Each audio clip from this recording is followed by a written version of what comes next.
नमस्कार, मैं हूं खुशबू पांडे। स्वागत है आपका हमारे खास कार्यक्रम जनता सरकार में, जिसमें हम बात करेंगे सत्ता के सिंहासन से लेकर जनता के सरोकार तक। साथ ही हम आपको बताएंगे प्रदेश सरकार की हर योजना के बारे में, जिनका सीधा संबंध हरियाणा की जनता से है। जो योजनाएं प्रदेश के विकास को नई गति प्रदान करेंगी और हरियाणा की जनता का चहुमुखी विकास आगे बढ़े और हरियाणा प्रदेश निरंतर उन्नति की नई ऊंचाइयों को छूता हुआ प्रगतिशील रहे। तो अगले 30 मिनट तक बने रहिए हमारे साथ और देखते रहिए जनता सरकार।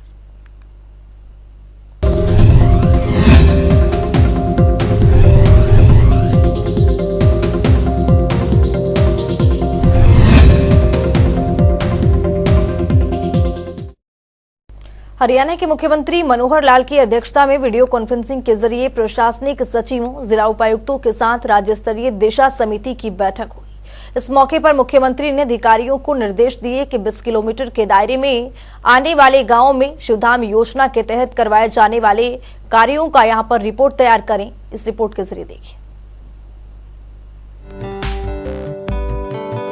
हरियाणा के मुख्यमंत्री मनोहर लाल की अध्यक्षता में गुरुवार को वीडियो कॉन्फ्रेंसिंग के जरिए प्रशासनिक सचिव, जिला उपायुक्तों के साथ राज्य स्तरीय दिशा समिति की बैठक हुई, जहां मुख्यमंत्री ने अधिकारियों को निर्देश देते हुए बताया कि केंद्र और राज्य सरकार की योजनाओं को जमीनी स्तर पर क्रियान्वित करने में किसी प्रकार की देरी नहीं होनी चाहिए। साथ ही जिला प्रशासन के अधिकारी अपने विभागों से संबंधित योजनाओं की निरंतर निगरानी करते रहते हैं, ताकि जनता को जल्द सुविधाएं प्रदान की जा सके।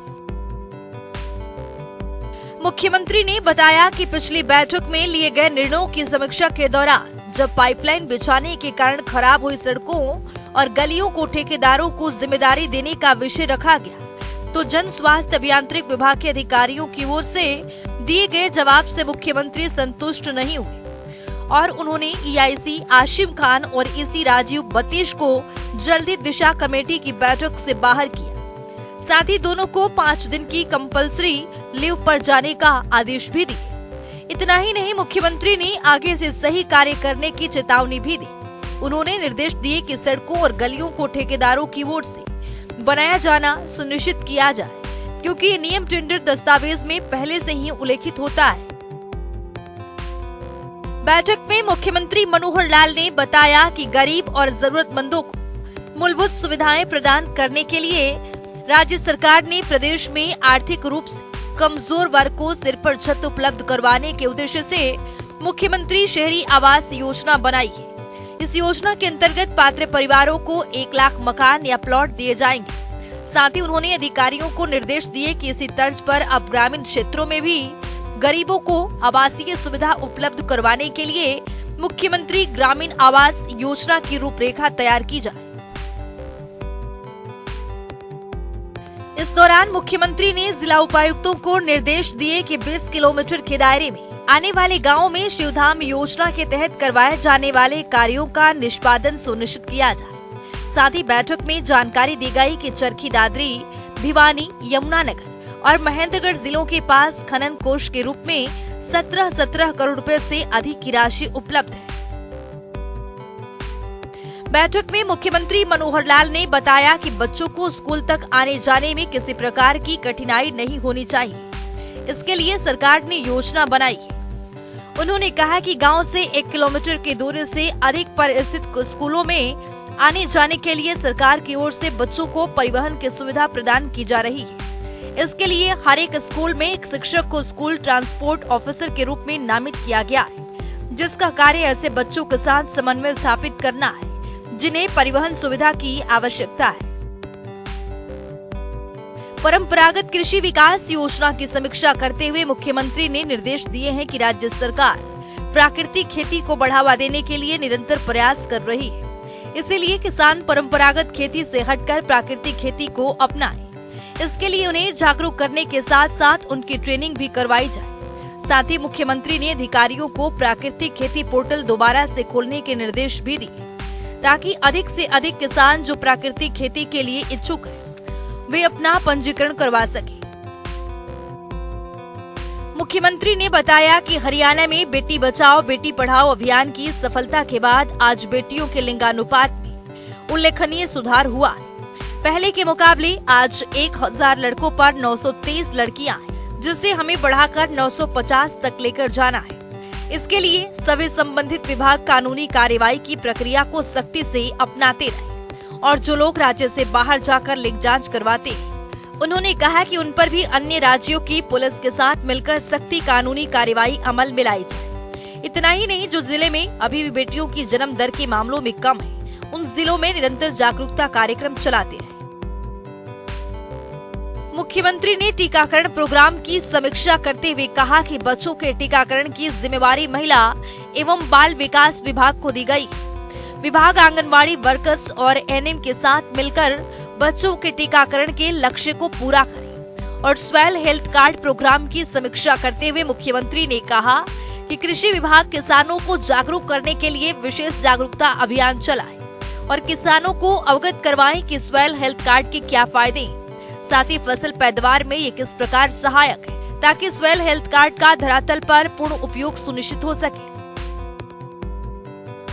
बैठक में मुख्यमंत्री के मुख्य प्रधान सचिव राजेश खुलर, राजस्व एवं आपदा प्रबंधन विभाग के अतिरिक्त मुख्य सचिव और वित्त आयुक्त राजस्व टीवीएसन प्रसाद सहित संबंधित विभागों के प्रशासनिक सचिव मौजूद रहे। जनता टीवी के लिए चंडीगढ़ से पवन सिवर की रिपोर्ट। सतलुज यमुना लिंक नहर एसवाईएल के मुद्दे पर केंद्रीय जल शक्ति मंत्री गजेंद्र सिंह शेखावत की अध्यक्षता में हरियाणा और पंजाब के मुख्यमंत्रियों की आज बैठक हुई, जिसको लेकर हरियाणा के मुख्यमंत्री मनोहर लाल ने प्रेस कॉन्फ्रेंस कर बैठक की तमाम जानकारी दी है। इस रिपोर्ट के जरिए देखिए। सतलुज यमुना लिंक नहर एसवाईएल को लेकर चंडीगढ़ में गुरुवार को केंद्रीय जल शक्ति मंत्री गजेंद्र सिंह शेखावत की अध्यक्षता में बैठक हुई। इस बैठक में हरियाणा के मुख्यमंत्री मनोहर लाल और पंजाब के मुख्यमंत्री भगवंत मान शामिल हुए। बैठक की जानकारी देते हुए मुख्यमंत्री मनोहर लाल ने कहा कि मनोहर माहौल में बात हुई, लेकिन मान है कि मान नहीं रहे। जानते हैं कि सतलुज यमुना लिंक नहर ये एक विषय सुप्रीम कोर्ट में वर्षों से पेंडिंग है और उसमें लगातार पिछले दिनों में कई हियरिंग हुई है सुप्रीम कोर्ट में। अभी भी जो लास्ट हियरिंग हुई थी उसके अंदर फिर सुप्रीम कोर्ट ने यह कहा है कि एमिकेबली कोई रास्ता निकालने के लिए केंद्र सरकार पहल करे। तो केंद्र सरकार की पहल के नाते से आज हमारे जो इरिगेशन मिनिस्टर हैं श्री शेखावत जी, उन्होंने दोनों राज्यों के मुख्यमंत्रियों को बुलाया था, हमारे डिपार्टमेंट के लोग भी थे और एक डिस्कशन जो हुआ है उसमें यही है कि अगली बार सुप्रीम कोर्ट में कोई पॉजिटिव इस नाते से कोई स्टैंड लेकर के, और जैसा सुप्रीम कोर्ट ने कहा कि एग्जीक्यूशन का ये विषय है, जो सुप्रीम कोर्ट ने ऑर्डर दिया कि एसवाईएल का निर्माण होना चाहिए। तो वर्तमान में जो स्थिति है उसका एफिडेविट पंजाब सरकार, केंद्र सरकार, हमने तो अपनी एक अपील की हुई है। हमने तो कहा कि इसको एसवाईएल को नहर को बनाना ही चाहिए। तो अगली बार पॉजिटिवली कोई ना कोई सोच विचार करके और एफिडेविट दें, ऐसा एक विषय आया है। और कुल मिलाकर के डिस्कशन जो है एमिकेबली हुआ है, उसमें किसी प्रकार का कोई तनाव नहीं था। अगर मैं एक पंक्ति में कहूँ तो बात बड़े मनोहर माहौल में हुई, लेकिन अभी मान है कि मान नहीं रहे हैं। फिर भी उन्होंने कहा कि हम पॉजिटिवली सोच करके और कोई ना कोई एक एफिडेविट देने की बात जो कही गई है वो केंद्र सरकार की ओर से ही जाएगा और वो केंद्र सरकार को लिख करके देंगे। मुख्यमंत्री मनोहर लाल ने कहा कि मौजूदा चैनल 66 साल से भी पुराना है। पानी के नेचुरल फ्लो के आर्टिफिशियल चैनल का निर्माण जरूरी है। पंजाब और हरियाणा दोनों राज्यों में जल प्रबंधन के विभिन्न विषयों जैसे पानी की उपलब्धता, फसल विविधीकरण, डीएसआर तकनीक विषयों को लेकर एक संयुक्त कमेटी बननी चाहिए। हालांकि दोनों राज्यों के मुख्य सचिव की अध्यक्षता में एसवाईएल को लेकर एक कमेटी पहले से बनी हुई है। अब उसी कमेटी का दायरा बढ़ाकर इन जल प्रबंधन के विषयों पर भी संयुक्त रूप से कार्य किया जाएगा। उतना ही है कि वो दो विषयों को जोड़ करके चल रहे हैं कि नहर बनाना और पानी है कि नहीं है। हम दोनों विषयों को अलग अलग करके बात कर रहे हैं कि नहर बनाना चूँकि एक सुप्रीम कोर्ट का वर्डिक्ट आ चुका है और सुप्रीम कोर्ट भी बार बार यही कह रहा है कि उसको इसके साथ लिंक नहीं करना है। पानी जितना है, जो फैसला हुआ है उसके हिसाब से प्रो रेटा ही पानी जो मिलेगा। अभी 1.11 MF जो पानी पूरा होने के बाद भी वो हरियाणा को नहीं मिल पा रहा, लेकिन पानी कम है, उस नाते से प्रोरेटा हमको मिलता है। पानी पूरा हो जाए तो भी प्रोरेटा मिलने के लिए नहर की आवश्यकता है। और वैसे भी वो नहर बहुत एक अल्टरनेटिव चैनल भी हमको चाहिए, क्योंकि जब इतना बड़ा पुराना इंफ्रास्ट्रक्चर होता है तो कई प्रकार की कठिनाइयाँ आ जाती हैं। बल्कि हमने तो यहाँ तक भी कहा है कि कल को अगर कोई दुर्घटना हो जाती है जो वर्तमान भाखड़ा मेन लाइन है, तो इसका नुकसान पंजाब को ही ज़्यादा होगा, हरियाणा को नहीं होगा, क्योंकि पंजाब के एरिया में अगर कहीं टूटती है तो उसका ज़्यादा पोर्शन पंजाब के एरिया में ही है। तो इसलिए उसका होना ज़रूरी है। और सुप्रीम कोर्ट ने भी यही कहा है, it has nothing to do with the share of water, एक एग्जीक्यूशन है नहर बनने का, उसी विषय पर दोनों कायम हैं। तो भी इस बार सुप्रीम कोर्ट क्या निर्णय देता है, लेट अस सी। मुख्यमंत्री ने कहा कि पंजाब में भी लोग ट्यूबवेल लगाकर भूजल का अत्यधिक दोहन कर रहे हैं और इसी प्रकार हरियाणा में भी दोहन हो रहा है। हम ये मानते हैं कि पानी सबकी जरूरत है और सभी को पानी मिलना जरूरी है, लेकिन एसवाईएल का निर्माण न होने देना ये सही बात नहीं है। जैसे हरियाणा के कई पहलुओं को केंद्रीय मंत्री शेखावत जी ने उसकी प्रशंसा की है। वाटर मैनेजमेंट ये अपने आप में एक इशू है और फार्मिंग के भी कई इश्यूज हैं, जिसको लेकर के एक कमेटी, हालांकि वो committee other than SYL issues पर पहले से बनी हुई है, दोनों चीफ सेक्रेटरीज बैठते हैं, उसी का दायरा बढ़ा करके पानी का मैनेजमेंट कैसे किया जाए, रिचार्जिंग के विषय कैसे ज़्यादा हों, डाइवर्सिफिकेशन ऑफ क्रॉप्स, जिसके अंदर जैसे हमने पानी का कम यूज़ करना है तो धान की बिजाई ना करने के ऊपर इंसेंटिव दिया है, डायरेक्ट सीडिंग ऑफ राइस इसके ऊपर भी हमने कहा है, और माइक्रो इरिगेशन के ऊपर हमने जोर लगाया हुआ है। तो इन सब चीज़ों की तुलना केंद्रीय मंत्री जी ने की है कि हरियाणा जैसे इस प्रकार से कर रहा है तो पंजाब को भी ऐसा करना चाहिए। पंजाब में भी पानी का, क्योंकि जो ज़मीन का पानी है, लोग दोहन जो कर रहे हैं, उसका जो एक्सप्लॉयटेशन हो रहा है पानी का ट्यूबवेल लगा करके, वो पंजाब में भी काफ़ी किसान कर रहे हैं, हमारे यहाँ भी काफ़ी कर रहे हैं। लेकिन इसमें सबसे ज़्यादा खपत है धान की, तो धान की बिजाई के ऊपर भी हम सबको मिलकर के करना चाहिए। वो कमेटी दोनों आपस में बैठ करके इस पर ज़रूर प्रबंधन पर काम करेंगे, ताकि पानी सबको मिलना चाहिए, हरियाणा हो चाहे पंजाब हो। तो पानी की आवश्यकता किसी की कम नहीं है, दोनों की है। लेकिन विषय तो है जो शेयर पहले एक एग्रीमेंट हुआ है, उस एग्रीमेंट के हिसाब से कम पानी का डिस्ट्रीब्यूशन प्रोरेटा हो, ये विषय। मुख्यमंत्री ने कहा कि पूर्व प्रधानमंत्री अटल बिहारी वाजपेयी जी ने वर्षों पहले सड़क और नदियों को जोड़ने का विजन दिया था। अगर एसवाईएल बनती है तो वो नदियों को जोड़ने के लिए एक लिंक के रूप में भी काम करेगी। बैठक में हरियाणा के एडवोकेट जनरल बलदेव राज महाजन, मुख्यमंत्री के मुख्य प्रधान सचिव राजेश खुलर, मुख्यमंत्री के सलाहकार देवेंद्र सिंह, मुख्यमंत्री के प्रधान सचिव व्योमा शंकर, सिंचाई एवं जल संसाधन विभाग के आयुक्त एवं सचिव पंकज अग्रवाल, केंद्र के जल शक्ति विभाग के सचिव देवाश्री मुखर्जी और पंजाब सरकार की ओर से वरिष्ठ अधिकारी उपस्थित थे। जनता टीवी के लिए चंडीगढ़ से पवन सिवर की रिपोर्ट। मुख्यमंत्री मनोहर लाल के कुशल मार्गदर्शन प्रदेश और नागरिकों के लिए वरदान साबित हो रहा है। यही वजह है कि हरियाणा देश के अग्रणी राज्यों में शुमार होता जा रहा है। इसी कड़ी में विकसित भारत संकल्प यात्रा को हरियाणा में भारी जन समर्थन मिल रहा है। यही वजह है कि यात्रा की प्रगति के मामले में अब तक हरियाणा देश में अपने पहले स्थान पर है। इस रिपोर्ट को देखिए। केंद्र और राज्य सरकार की विभिन्न कल्याणकारी कार्यक्रमों को अंतिम व्यक्ति तक पहुंचाने के लिए सरकार की ओर से विकसित भारत संकल्प यात्रा की शुरुआत की गई। मुख्यमंत्री मनोहर लाल की ओर से राज्य में 30 नवंबर को शुरू की गई विकसित भारत संकल्प यात्रा दिन प्रतिदिन नागरिकों में नया जोश भर रही है। हर दिन लाखों लोग गांवों और शहरों में यात्रा का स्वागत कर रहे हैं और अपनी भागीदारी सुनिश्चित कर रहे हैं। यात्रा प्रगति के मामले में अब तक हरियाणा देश में पहले स्थान पर है। मुख्यमंत्री मनोहर लाल ने सभी जिला उपायुक्तों के साथ विकसित भारत संकल्प यात्रा की प्रगति को लेकर समीक्षा बैठक की और आवश्यक दिशा निर्देश भी दी। बैठक में शहरी स्थानीय निकाय मंत्री डॉक्टर कमल गुप्ता भी उपस्थित रहे। लोकसभा सांसद और भाजपा प्रदेशाध्यक्ष नायब सिंह सैनी वीडियो कॉन्फ्रेंसिंग के जरिए बैठक में शामिल हुए।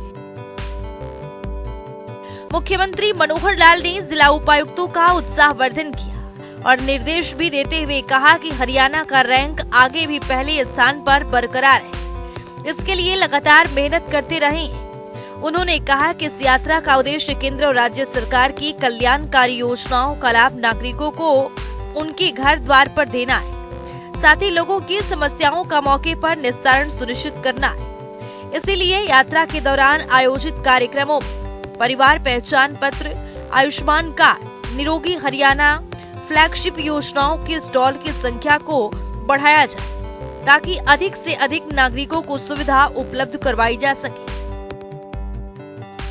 मुख्यमंत्री ने ये भी निर्देश दिए कि परिवार पहचान पत्र और आयुष्मान कार्ड के लिए गठित टीमें हर नागरिक के प्रतिवेदन को स्वीकार करें और उनकी समस्याओं का संपूर्ण समाधान सुनिश्चित करें। उन्होंने कहा कि 26 जनवरी तक इस यात्रा का संचालन किया जाना है और इस दौरान हम सभी का ये ध्येय होना चाहिए कि अंत्योदय की भावना से पात्र व्यक्ति को हर योजना का लाभ दिया जाए। उन्होंने ये भी निर्देश दिए कि हर गांव में विकसित भारत संकल्प यात्रा के लिए नोडल अधिकारी ग्रुप बी स्तर के अधिकारी को ही नियुक्त करें।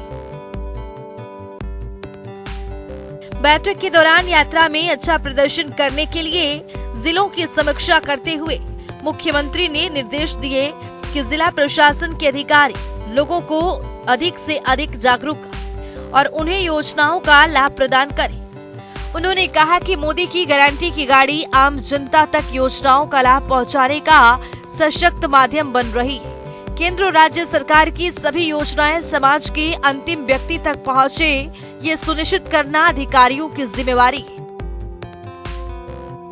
मुख्यमंत्री मनोहर लाल ने अधिकारियों को निर्देश देते हुए कहा कि अप्रैल महीने से प्रदेश में लगातार जनसंवाद के कार्यक्रम चलाए जा रहे थे, जिस दौरान मौके पर लोगों की समस्याओं का समाधान किया जा रहा था। इसी कड़ी को आगे बढ़ाते हुए अब जनसंवाद को विकसित भारत संकल्प यात्रा के साथ जोड़ा गया है। इसलिए अधिकारियों की और भी जिम्मेदारी बन जाती है कि योजनाओं का लाभ देने के साथ साथ जनसंवाद कार्यक्रम के तहत नागरिकों की समस्याओं का निराकरण सुनिश्चित किया जाए। मुख्यमंत्री ने जिला उपायुक्तों को सख्त निर्देश दिए हैं कि शहरों में सफाई व्यवस्था दुरुस्त रखें। शहरों में कूड़े के ढेर नहीं लगे होने चाहिए। कूड़े का सही निस्तारण सुनिश्चित किया जाए। मंत्रीगण और अधिकारियों की ओर से लगातार शहरों में सफाई व्यवस्था का औचक निरीक्षण किया जाएगा और किसी भी तरह की कमी पाए जाने पर संबंधित अधिकारियों और कर्मचारियों पर कार्रवाई की जाएगी। उन्होंने कहा कि सफाई लगातार किया जाने वाला कार्य है, इसलिए वरिष्ठ अधिकारी शहरों में मौके पर जाकर निरंतर चेकिंग करें।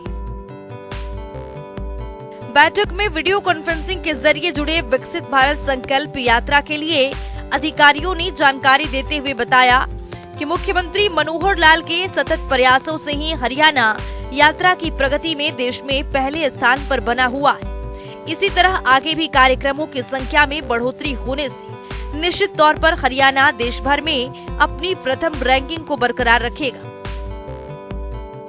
बैठक में मुख्यमंत्री के अतिरिक्त प्रधान सचिव डॉक्टर अमित अग्रवाल ने मुख्यमंत्री को अवगत कराया कि अब तक 3,330 ग्राम पंचायतों में यात्रा पहुंच चुकी है और विभिन्न कार्यक्रमों का आयोजन किया जा चुका है। मोदी की गारंटी वाले वाहनों की संख्या भी बढ़ा दी गई है। अब प्रदेश में 99 वैन संचालित है। उन्होंने बताया कि गुरुग्राम, पंचकूला, सिरसा, रेवाड़ी, कुरुक्षेत्र, फरीदाबाद, अम्बाला, करनाल और महेंद्रगढ़ जिलों में लोगों की अच्छी भागीदारी है और नागरिक योजनाओं का भरपूर लाभ उठा रहे हैं। इसके साथ ही उन्होंने ये भी बताया कि शहरों में भी करीब 108 कार्यक्रम आयोजित किए जा चुके हैं। कुल मिलाकर अब तक सभी कार्यक्रमों में करीब 23 लाख से ज्यादा लोग अपनी भागीदारी कर चुके हैं। बैठक में बिजली निगमों के चेयरमैन पीके दास, सूचना लोक संपर्क भाषा एवं संस्कृति विभाग के संयुक्त निदेशक गौरव गुप्ता सहित अन्य वरिष्ठ अधिकारी उपस्थित थे। ब्यूरो रिपोर्ट, जनता टीवी।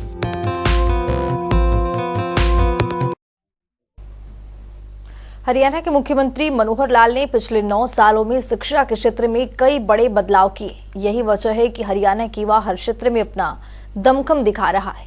इतना ही नहीं, मनोहर सरकार में लड़कियों के शिक्षा के सपनों को उड़ान भी मिली है, जिससे प्रदेश की छोरियां चोरों से हर क्षेत्र में प्रदेश का मान बढ़ा रही हैं। इस रिपोर्ट के जरिए देखिए। हरियाणा के मुख्यमंत्री मनोहर लाल ने प्रदेश में शिक्षा नीति को बेहतर बनाते हुए देश विदेशों में हरियाणा की एक अलग पहचान बनाई है। इस नीति को लेकर प्रदेश में कई योजनाएं भी चलाई जा रही हैं, ताकि हरियाणा एक विकसित राज्य के रूप में आगे बढ़ सके, जिसको लेकर आज सरकारी स्कूलों में शिक्षा की गुणवत्ता देखने को मिल रही है और इसके परिणाम स्वरूप आज सरकारी स्कूलों के बच्चे भी प्रतियोगी परीक्षाएं पास करके अपने परिवार और प्रदेश का नाम रोशन कर रहे हैं। मुख्यमंत्री मनोहर लाल ने शिक्षा को जीवन का आधार मानते हुए लड़कियों की शिक्षा पर विशेष ध्यान दिया उन्होंने आर्य समाज के संस्थापक स्वामी दयानंद सरस्वती के लड़कियों की स्वतंत्रता के साथ साथ शिक्षा के आदर्शों की पालन करते हुए नीतिगत निर्णय को लेकर कम से कम दूरी पर स्कूल और कॉलेज स्थापित करने की पहल की गई और आज हरियाणा के हर 3 किलोमीटर पर एक स्कूल और हर 20 किलोमीटर के दायरे में एक कॉलेज अवश्य मौजूद है। इससे न केवल स्कूलों में लड़कियों का ड्रॉप आउट कम हुआ है, तो वहीं लड़कियों के उच्च शिक्षा के सपनों को भी एक नई उड़ान मिली है। 21वीं सदी के युग में जब हर क्षेत्र में सूचना प्रौद्योगिकी ने अपनी पैठ बना ली है, तो वहीं शिक्षा क्षेत्र में भी इससे अछूता नहीं रहा। इस चुनौती को समझते हुए मुख्यमंत्री मनोहर लाल ने प्रदेश के गरीब और जरूरतमंद परिवारों के बच्चों को भी स्मार्ट शिक्षा मुहैया करवाने के लिए कई पहल की शुरुआत की है और राष्ट्रीय शिक्षा नीति 2020 में निहित स्मार्ट क्लासरूम की अवधारणा को मुख्यमंत्री ने पहले से ही हरियाणा में लागू कर दिया था। इसी कड़ी में यदिगम नामक नई योजना लाकर मुख्यमंत्री ने शिक्षा के क्षेत्र में IT क्रांति लाने का काम किया है। इस योजना के तहत सरकारी स्कूलों के 9वीं से 12वीं कक्षा तक के विद्यार्थियों और PGT अध्यापकों को 2GB इंटरनेट डाटा के साथ 5,50,000 टैबलेट मुफ्त उपलब्ध करवाए। इसके साथ ही मुख्यमंत्री मनोहर लाल ने बताया कि आज के समय में नैतिक शिक्षा को भी दैनिक शिक्षा के साथ जोड़ने की आवश्यकता है, ताकि बच्चे बचपन से ही संस्कारवान बने। इसी उद्देश्य के लिए मुख्यमंत्री ने राष्ट्रीय शिक्षा नीति 2020 को प्रदेश में वर्ष 2025 तक पूरी तरह लागू करने का लक्ष्य निर्धारित किया है। इस नई शिक्षा नीति में 3 साल से कम आयु वाले बच्चों को भी व्यवहारिक ज्ञान देने के लिए प्लेवे स्कूल की अवधारणा को भी निहित किया गया है। इसको लेकर हरियाणा सरकार पहले ही बहुत आगे बढ़ चुकी है। मुख्यमंत्री ने प्रदेश में 4,000 प्लेवे स्कूल खोले हैं और 4,000 और प्लेवे स्कूल खोलने का लक्ष्य रखा है। मुख्यमंत्री ने राष्ट्रीय शिक्षा नीति 2020 के तहत 1,074 विद्यालयों में 6वीं से 8वीं कक्षा तक के पूर्व व्यावसायिक शिक्षा शुरू की थी। स्पेशल डेस्क जनता टीवी।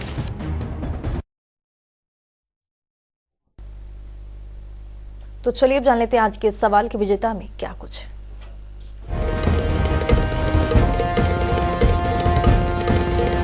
तो बात अब आज के विजेता की। जैसा कि आप जानते हैं, हर रोज एक नया सवाल पूछते हैं, सही जवाब देने वाले के नाम और तस्वीर अपने टेलीविजन स्क्रीन पर दिखाते हैं, साथ ही उसको उपहार भी देते हैं। तो चलिए अब जान लेते हैं कल का हमारा सवाल क्या था और कौन है इसका विजेता।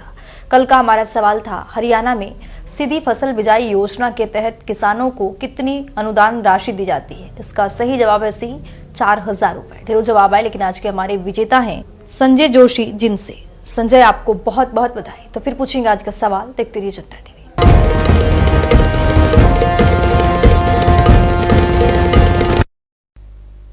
अब वक्त हो गया है आज की मुलाकात का। आज की मुलाकात में हम हर दिन नए शख्सियत से आपको रूबरू कराते हैं, उनकी कार्यप्रणाली पर बारीकी से नजर डालते हैं, जानते हैं वो तमाम योजनाएं जो बनी है हरियाणा की जनता के लिए। तो वैसे ही एक शख्सियत से जनता टीवी ने खास बातचीत की है। इनका नाम है ज्ञानंद, यार एक बार फिर से लगाना है, इसका नाम भी भूल गई मैं।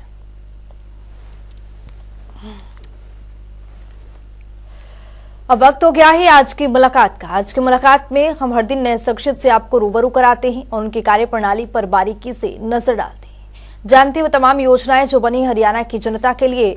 तो ऐसे ही एक शख्सियत से जनता टीवी ने खास बातचीत की है। इनका नाम है ज्ञानेंद्र नेहरा, जो कि भिवानी से जिला परियोजना संयोजक के पद पर काबिज है। सुनिए।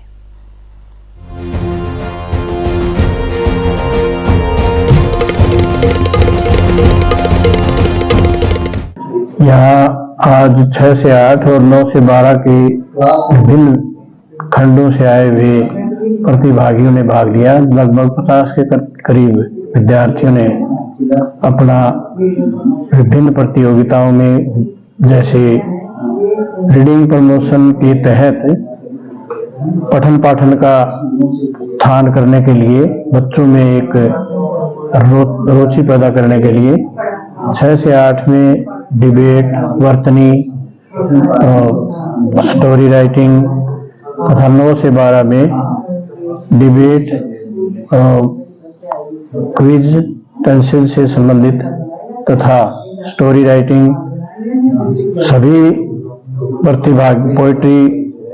सभी प्रतिभागियों ने अपना अच्छा प्रदर्शन किया तथा फर्स्ट को जिला स्तरीय प्रतियोगिता में प्रथम स्थान प्राप्त करने वाले को सर्टिफिकेट जारी किया गया। सर्टिफिकेट है बच्चों को पारितोषिक के रूप में तथा आने जाने का उसका किराया है। सभी बच्चों को यहाँ लंच करवाया गया। लगभग 50 छात्र छात्राओं ने जिला स्तरीय पठन पाठन प्रतियोगिता में भाग लिया।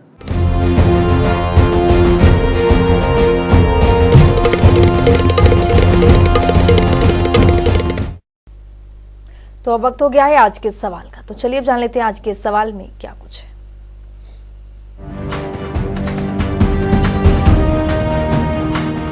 हर रोज की तरह हाजिर हूं आज का सवाल लेकर। जैसा कि आप जानते हैं, हर रोज एक नया सवाल पूछते हैं, सही जवाब देने वाले के नाम और तस्वीर अपने टेलीविजन स्क्रीन पर दिखाते हैं, साथ ही उसको उपहार भी देते हैं।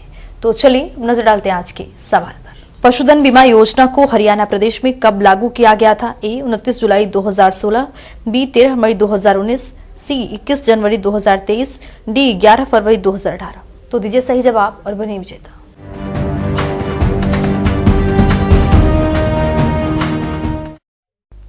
हमारे खास कार्यक्रम जनता सरकार में आज के लिए इतना ही। नमस्कार।